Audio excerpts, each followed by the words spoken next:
Dapat yung anak ko lang magsasalita eh. Sabi ko, ano ba gusto nyo marinig nyo? Gusto nyo marinig yung lahat ng sakit sa dibdib?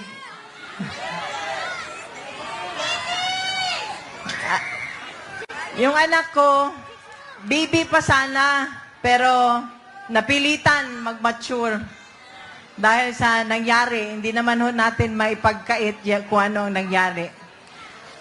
Pero ito ho talaga, sana ho tayo Pilipino, isa-isip, magtanda na tayo. Kung gusto lang ako lumuhod, umiyak dito, magtanda na tayo. Pumili na tayo ng mga taong matino, matapat, at yung magsisilbi sa bayan, hindi pagsasilbihan ang sarili. So, nung nasa loob kami, binisita namin ang papa niya, binili niya talaga. Binili niya talaga, uulitin ulit ito ni Veronica, binili niya, suportahan niyo ang Duterte. Kung hindi, kalimutan niyo na lang daw siya. So, yung lahat ng mga sumusuporta, miski sa bahay namin, sa Davao, sa ibang bansa, nakikita ko lahat ng suporta ninyo. Maraming salamat. Alam niyo ba doon sa Netherlands, iba't iba ang tao na pumupunta. Galing sa iba't ibang panig ng bansa. Meron pang taga-Pilipinas na pumunta na nakausap ko. Sabi ko, taga Quezon City sila. Dahil alam mo bakit? Natatakot na rin sila sa kanilang seguridad. Kung noong una, di ba, mahal ni Pangulong Presidente ang bawat Pilipino, gusto niya maging masaya, safe, ligtas, nakakauwi ng bahay. Walang nangyayaring masama.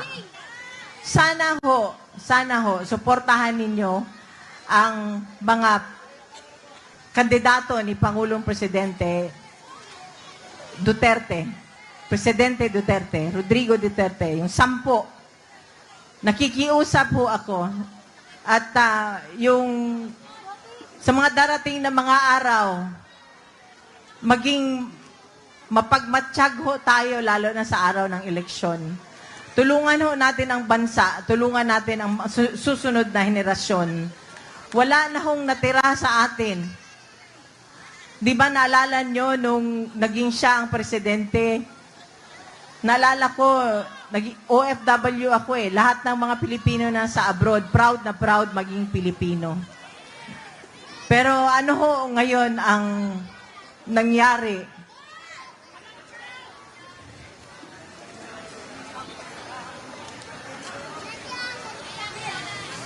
Kung kayo ang nasa sitwasyon namin nung nandun kami sa Villamor,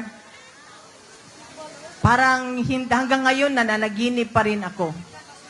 Parang hanggang ngayon hindi pa rin ako makapaniwala. Gusto ko humingi ng tulong, hindi ko alam kung saan. So kaya ngayon, nandito kami, nagsasalita. Humihingi kami ng tulong ninyo. Suportahan nyo ang Duterte.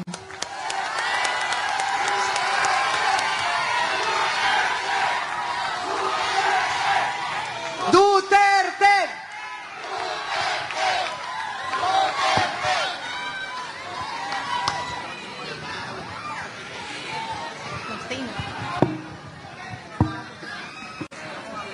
Podium mic, please. You can sit here. Sit here. Check.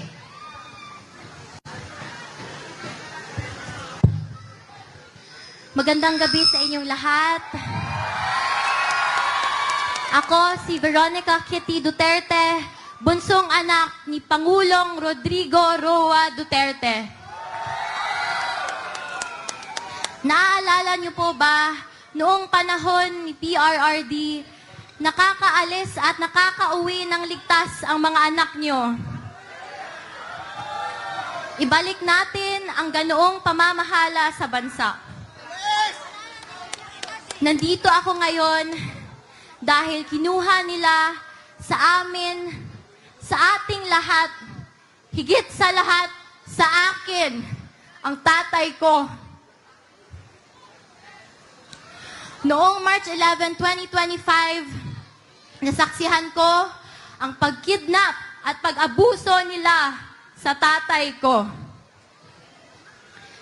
Imbes na krimen, korupsyon at kahirapan ang pagtuunan ng pansin ng pamahalaang ito, inuuna nila ang pagsira sa pamilya ko at sa lahat ng kaalyado nito.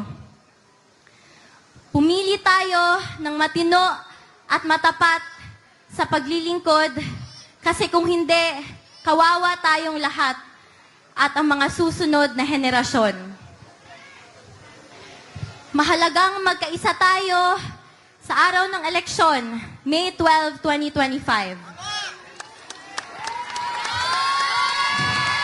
Suportahan natin ang PDP laban senatorial slate o mas kinikilalang Duterte.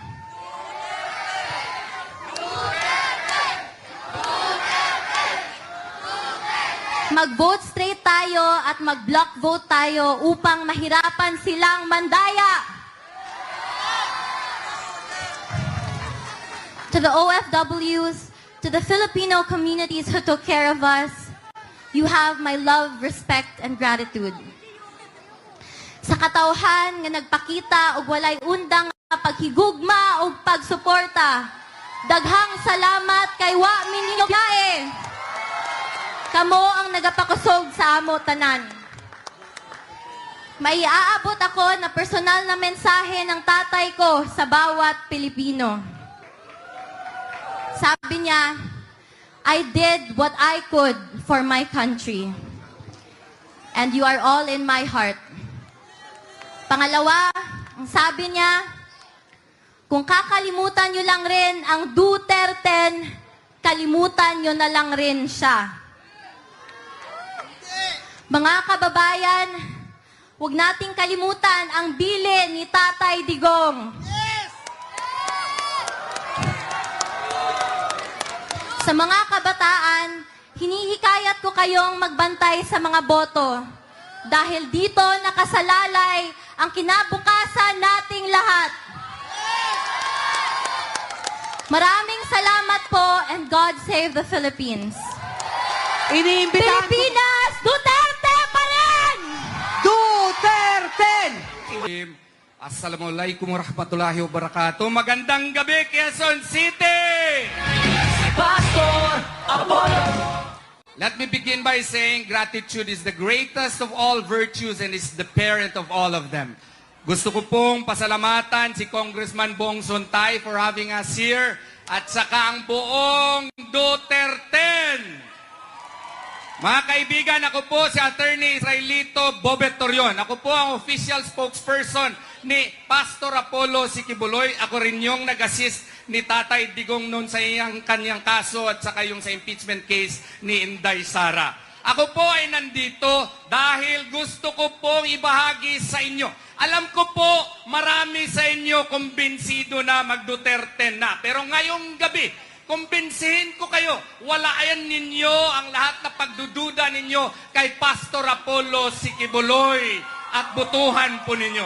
Sino ba si Pastor Apollo Sikibuloy? Si Pastor Apollo Sikibuloy ay galing sa kahirapan. Siya po ay lumaki doon sa paanan ng bundok ng Apo sa Kalinan, Davao City. Siya po ay nag-aral ng mabuti, naging scholar ng Biblia, naging ministro, and in 1985, he founded the Kingdom of Jesus Christ with just only 15 members.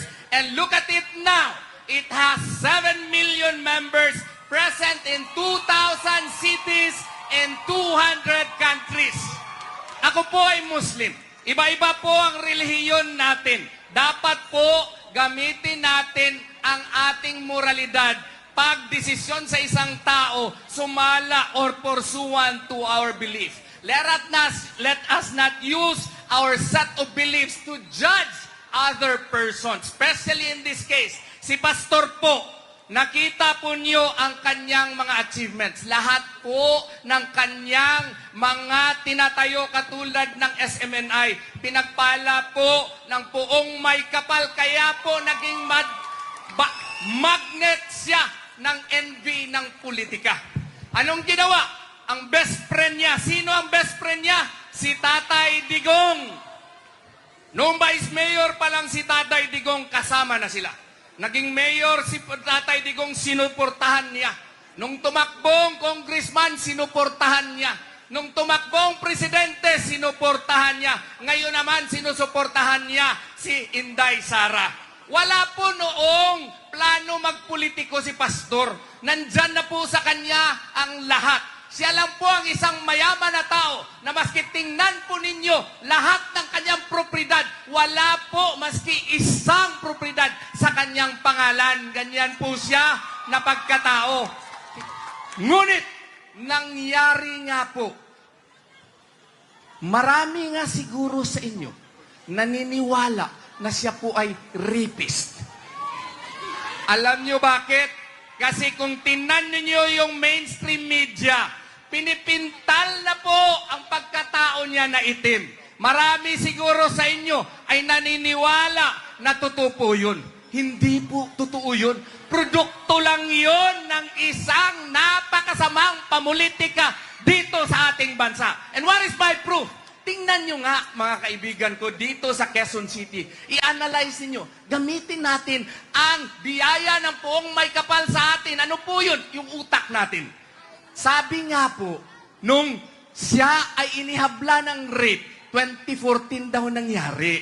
Lumabas siya sa KOJC 2016. Matagal siyang lumabas, wala pong kaso. Na-file lang po yung kaso in 2019. 5 years thereafter, pagkatapos po yung complainant, meron ng warrant of arrest sa cyber libel kasi sinisiraan niya si Pastor Apollo Sikibuloy.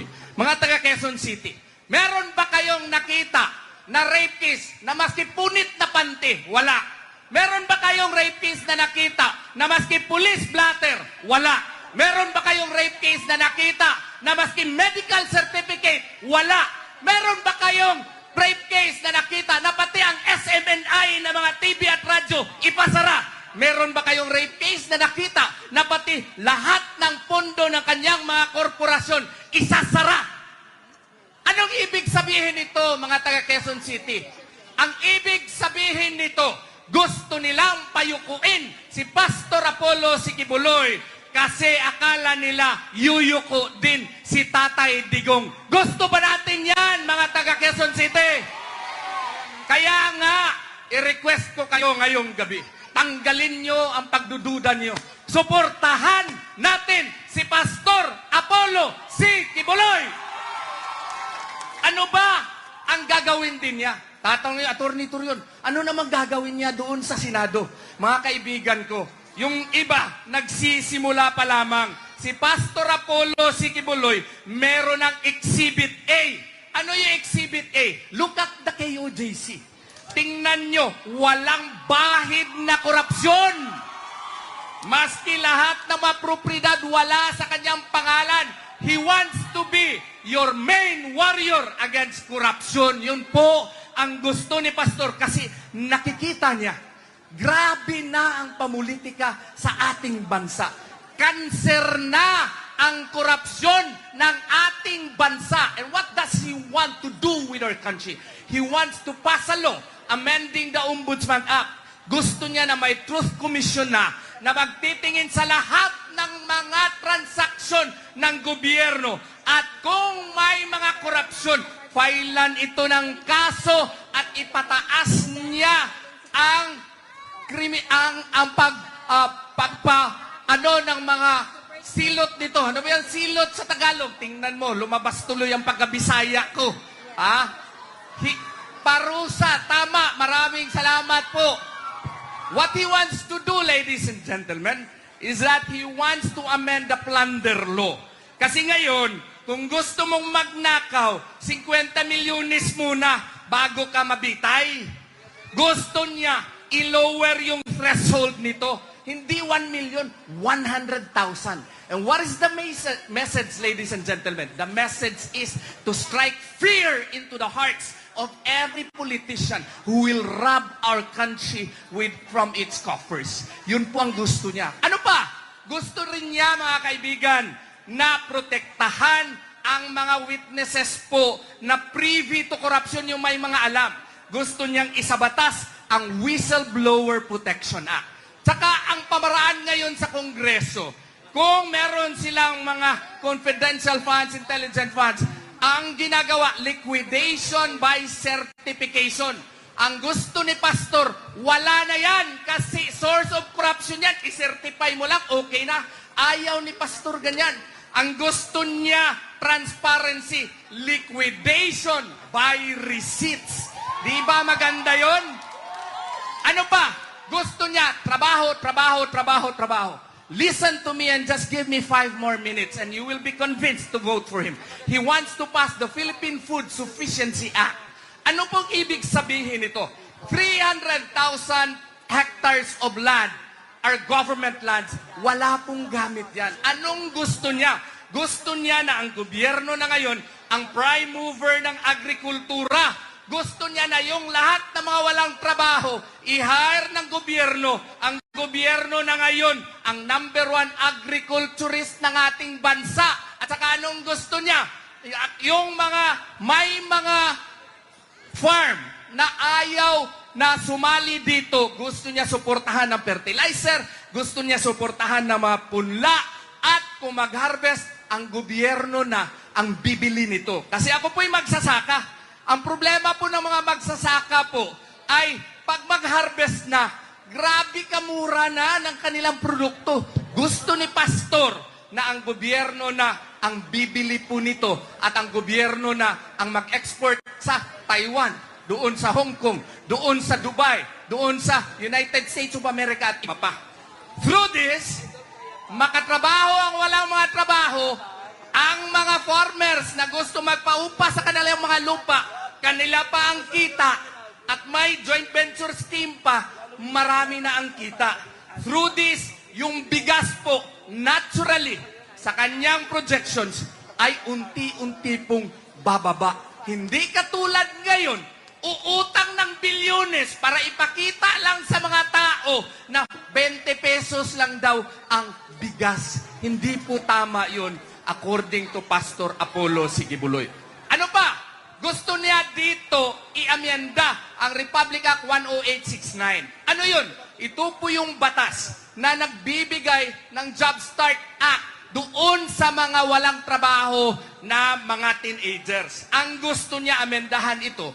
Kasi kung basahin mo yung batas, kailangan high school graduate ka muna bago ka maka-avail nito. Ang gusto ni Pastor, bakit high school graduate? Maski wala kang grado, kung ikaw ay gusto mo ng trabaho, teenager ka, o at least wala ka pang asawa, o maski may asawa ka pa, dapat maka-avail ka nito para meron kang trabaho by giving tax benefits, tax credits sa mga korporasyon. Di ba maganda yun? Sino ba ang merong mga OFWs dito na mga pinsan o mga kapatid? Gusto rin ni Pastor na mag-introduce ng batas na Continuing Education and Entrepreneurial Act. Anong ibig sabihin nun?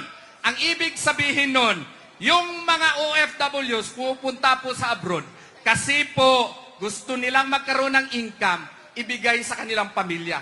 But deep in their hearts, gusto nilang bumalik dito.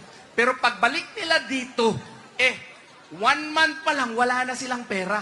So kailangan doon sa abroad, pwede na silang bigyan ng edukasyon para magkaroon sila ng sariling diploma, i-train sila ng entrepreneurial skills para alam na nila ang proper na pagnegosyo, para pagbalik nila dito, ready na sila para makabalik at merong disenteng panghanap buhay dito sa ating bansa.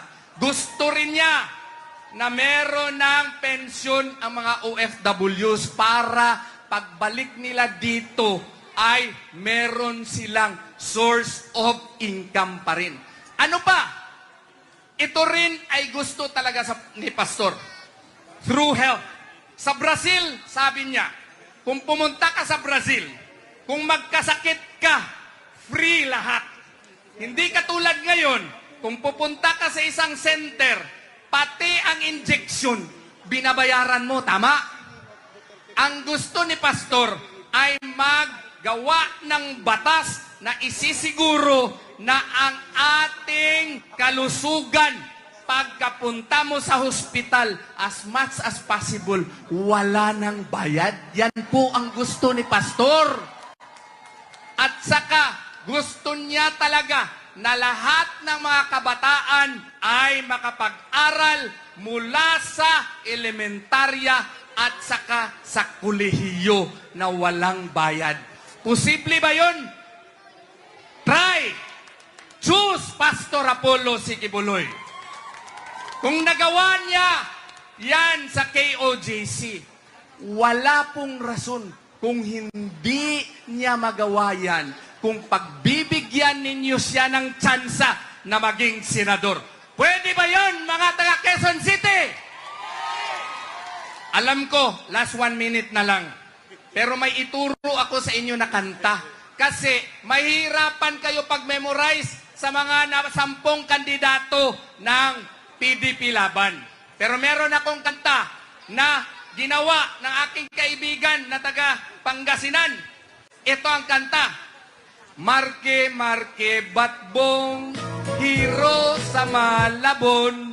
Marke, marke, batbong, hero sa Malabon. Anong ibig sabihin yan?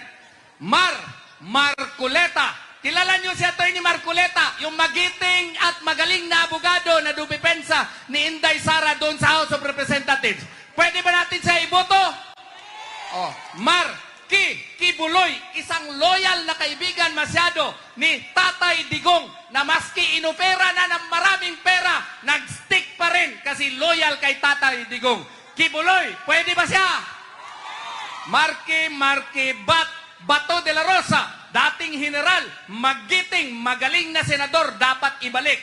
Marque Batbong Bongo, Mr. Malasakit, na-try na natin siya, dapat siya ibalik din sa Senado. Marque Batbong Hinlo, ang representante ng Visayas, magaling na abogado, matalino, dapat may representative din ng Visayas. Rodriguez, maisog na abogado, matalino, dati executive secretary ni Marcos, ngayon ay hindi niya naiintindihan pamamalakad.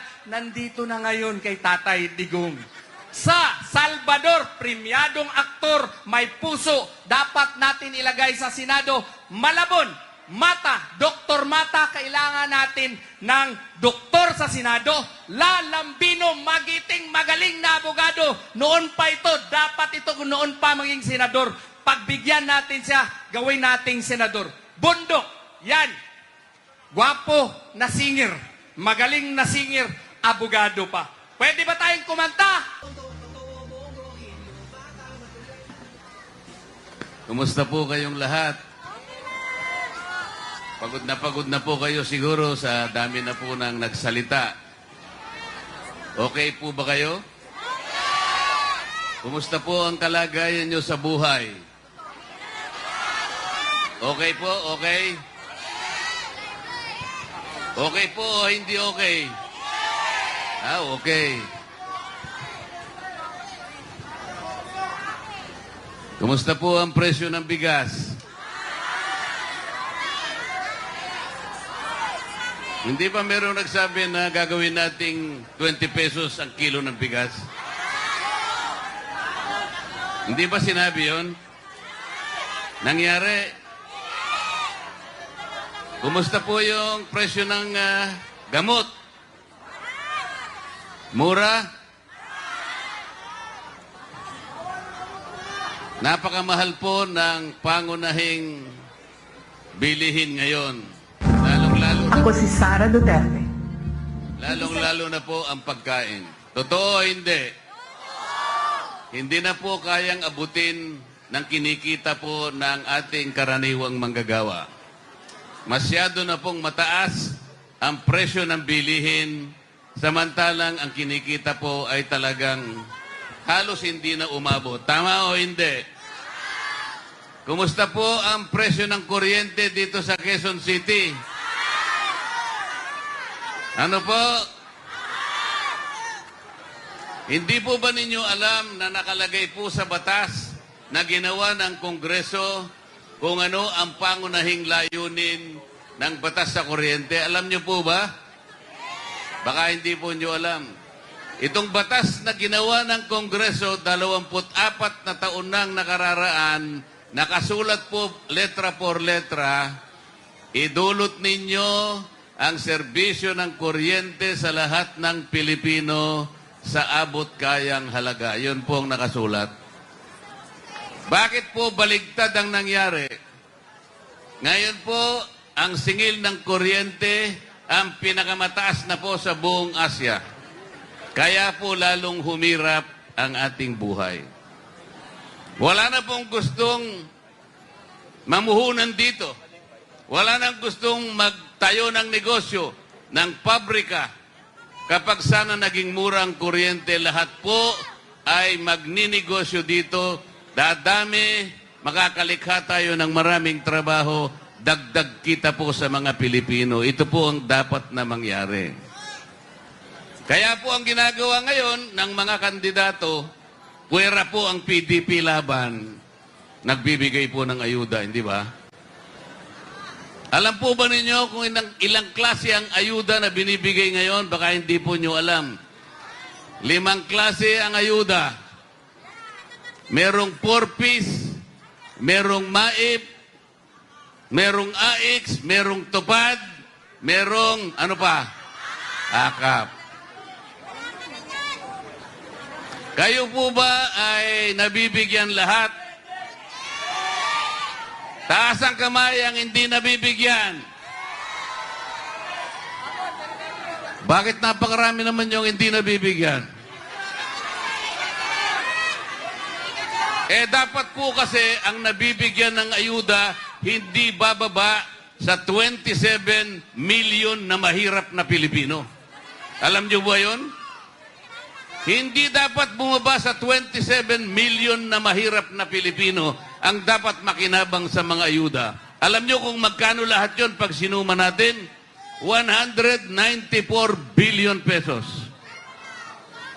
O ibig sabihin, ang daming nagtaas ng kamay, hindi pala lahat nabibigyan.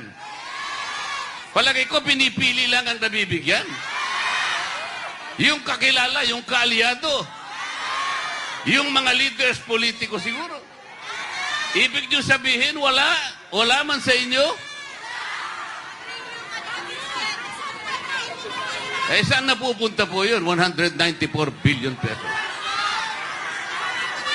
Yung iba po, halimbawa yung AIX, 3,000 pesos yun. Dapat pagka binigay sa inyo, 3,000, hindi 1,000. Hindi 500 pesos. Saan napupunta ngayon yung 194 billion pesos? Tama kayo. Nakukurap po yung pera ng bayan.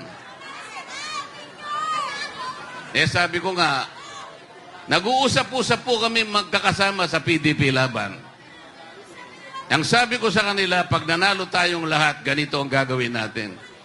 Kailangan walang lamangan, lahat mabibigyan. Kung 27 million na mahirap na Pilipino, dapat ibigay lahat doon. Tama o hindi? O, ganito po ang gagawin namin. Pumayag lahat po yung kasama ko Kapag yung hindi namin kasama ay hindi pumayag, di makipagdebate sila sa amin. Kung may maganda silang ideya, okay lang. Ngayon, kung wala silang mas magandang maisip, pumayag sila sa amin. Ganito po ang gusto natin gawin. Para lang lahat mabigyan, lahat po ng kumukonsumo ng kuryente, 2,000 pababa, ililibre po natin lahat yan. Pwede po natin gawin yon sapagkat kapag nilibre natin ang lahat ng kumukonsumo ng kuryente, 2,000 pababa, ang bilang ng ating mabibiyayaan, 27 million na mahirap na Pilipino. Wala pang corruption doon. Bakit? Dire-diretso nga sa inyo Wala pang magpapapogi. Akala mo kasi galing sa kanila yung pera Hindi naman, pera naman ninyo yung binabalik sa inyo eh. Ang totoo nga, kung halimbawa, mangilan-ngilan sa inyo, nabigyan, kunin nyo, pera mo yun eh. Pero wag na wag kang magpapasalamat sapagkat ibinalik lang niya yung pera mo. Dapat nga, bigyan pa niya ng interest yun eh. Ganito po ang kalagayan ng ating bansa ngayon. Alam po ninyo kung ilan ang nagsabi na mahirap na Pilipino, nagsabi nakakaramdam po sila ng gutom. Sa ngayon, base sa survey, 27% ang nagsabi. Napakahirap po, napakataas na porsyento po nun. Sino sa inyo ang papayag? Makikita nyo yung anak ninyo gustong kumain, walang makain. Papayag ba kayo? Matatanggap nyo ba yon? Kaya nyo bang isipin yun? Baka maiyak ka na lang. Pero sinabi ng 27 million, 27%, ilan po yun? Halos 37 million na Pilipino yun, pag kinuwenta mo. Ang totoo niyan, kahit 1% lang ang magsasabing nagugutom siya at hindi makakain pero gusto niyang kumain, maawa ka din dun eh. Pero bakit hindi ginagawa ng paraan ito? Bakit hindi ito ang unahin? Bakit ang inuuna ang pamumulitika sa ating bansa? Tingnan po ninyo ang ginawa nila. In-impeach nila ang Vice President. Isipin po ninyo, kayo po ba gusto ninyong matanggal ang Vice President? Ang hina na sagot, parang iba eh. Parang ang iba yung nag-aalangan eh. Gusto nyo bang matanggal ang Vice President?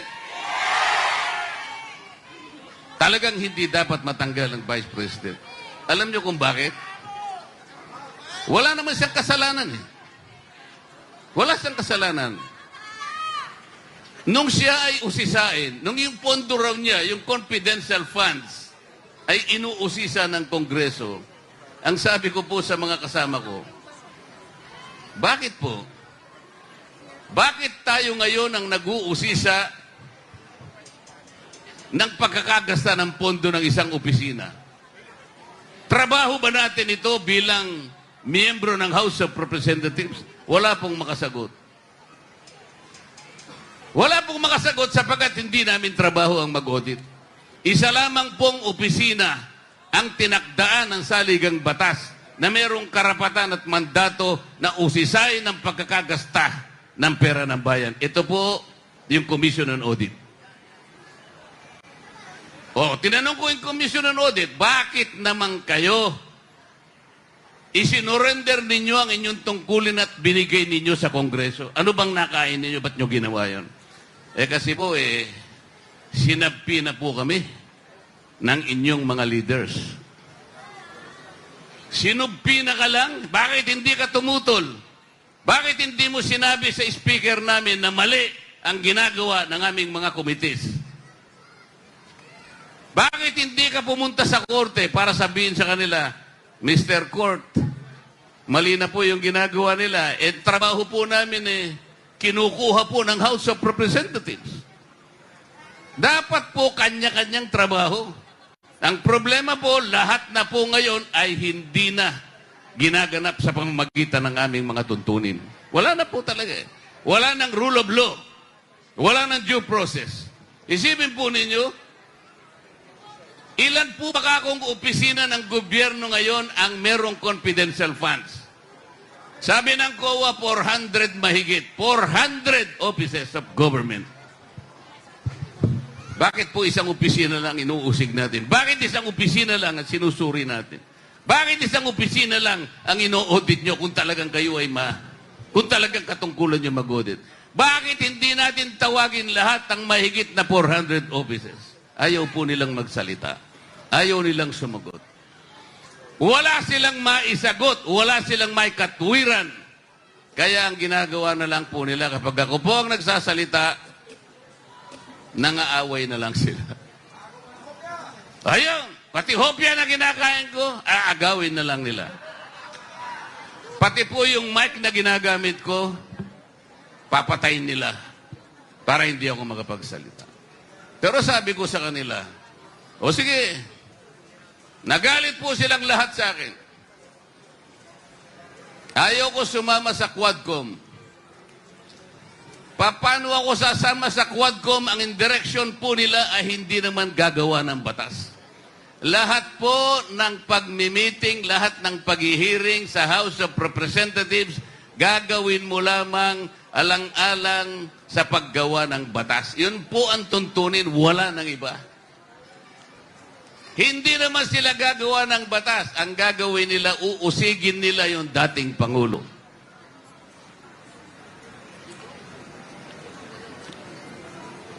O sabi ko sa kanila, anong gagawin yung batas? Marami kaming gagawin batas. Ano nga gagawin yung batas? Tinawag nyo lahat ang mga tao na kalaban ng dating Pangulo para usigin ninyo siya, para i-prosecute nyo, para i-persecute ninyo. Ito po nangyari September 2024. Wala kayong gagawing batas. Ang gagawin ninyo, uusigin ninyo ang dating Pangulo. Sinabi ko rin po sa kanila, September 2024, hindi kayo gagawa ng batas sa inyong ginagawang pagsusuri ng confidential funds. You will only impeach the Vice President. Nangyari po lahat ang sinasabi ko. Dalawang klase lamang po ang grupo ng kandidatong mga senador na haharap sa inyo sa ayon nyo at sa gusto. Ang kampo ng PDP laban at ang kampo ng walang laban. Nagkakaintindihan po tayo? Dalawang klase lamang po. Ang mga kasapi sa PDP laban at yung kasapi sa walang laban. Yung kasapi sa walang laban, ang gusto nila matanggal ang Vice President. Iboboto nyo ba sila? Oo. Yung kasapi sa walang laban, ang gusto nila manatili ng nakakulong ang Pangulong Duterte. Gusto nyo ba yun? Yung kasapi sa walang laban, hindi nila titingnan kung anong gagawin sa kabuhayan ng ating bansa. Iboboto nyo ba yun? Ang PDP laban lamang po ang gagawa ng maraming bagay para ituwid ang maraming mali na nangyayari sa ating bansa. Ang PDP laban lamang po ang pipigil para hindi matanggal ang Vice President. Ang PDP laban lamang po ang gagawa ng kaparaanan